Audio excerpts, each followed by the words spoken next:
Hi, I'm Holly Ludgate, Program Director for Education, Media Design and Technology. Today we have with us Ron Smith from the New Media Academy as the lead teacher at Hollywood High School in Hollywood, California. Welcome, Ron. Hi, Holly. Tell me a little bit about what you do in the Academy. The Academy at Hollywood High School is a career focus. Our goal is to get students into the entertainment business, being in Hollywood. So we want to get kids into the movie business, to graphics, to web design, anything that is media related like that. Ideally, what we want to do is have kids graduate and go to college, but contemporaneously with that, go work in the industry. So we get internships, mentorships. We try to get them on a career path. What type of media do you see that students are gravitating towards to use to express themselves creatively, and why do you think that is? What they seem to really like is animation, flash animation, mostly for websites, although you can take flash animation and convert it into video, and so the two of those, video and flash, are working together. They really want to be more creative and making things up out of whole cloth. It's actually somewhat of a struggle to get them to do some of the hard work to get up to that point where they just want to start and just start creating right away. In your class, what do you use with them typically to get them engaged? Well, what I tell them is I'll use anything fair or unfair. I'll use movies, I'll use sound, websites, I'll dance around the room, I'll do whatever it takes to get them interested in what's happening.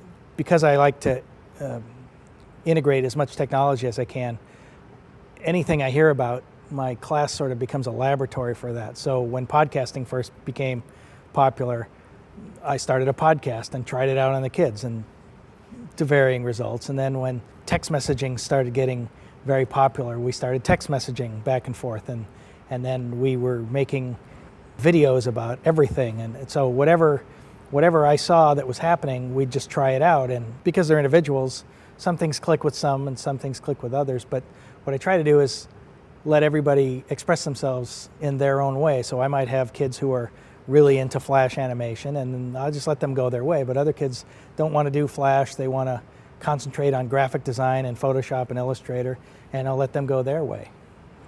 Now, keeping in mind what the students enjoy as far as media goes and their creative expression, what do you find that teachers are using, and where is that change between what the students want and what the teachers are doing, and how to bridge that gap?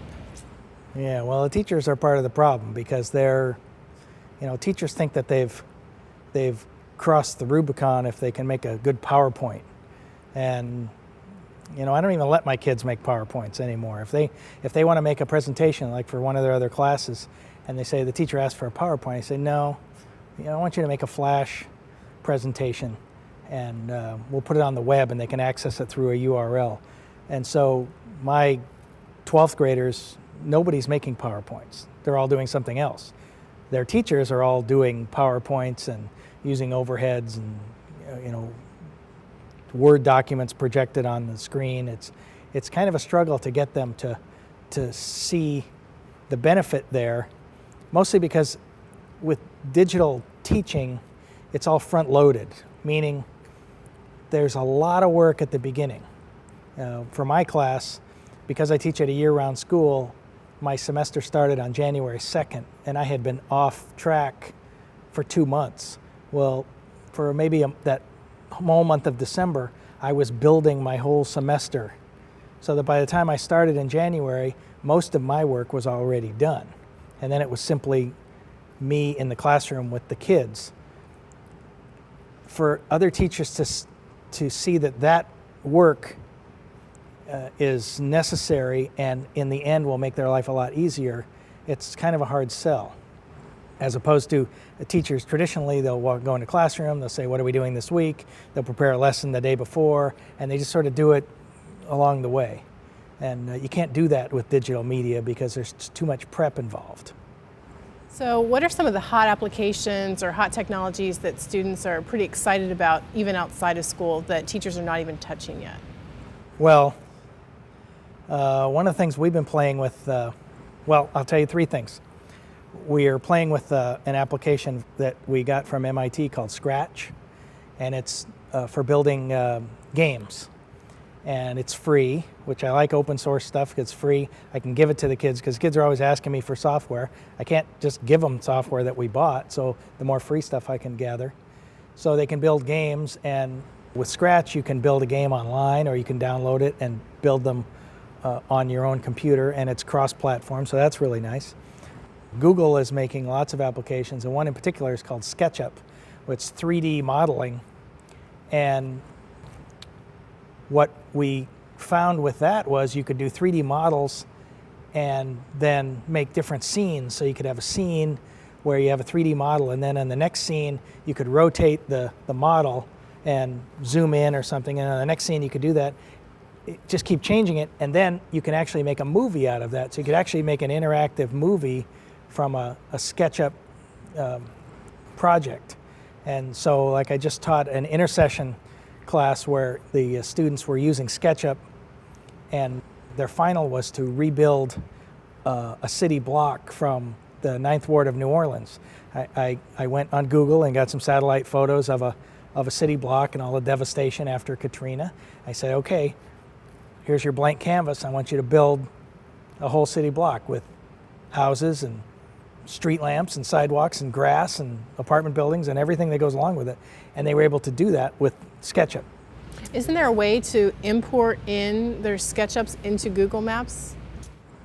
Well, the other way around. You can import Google Maps and Google Earth stuff into SketchUp.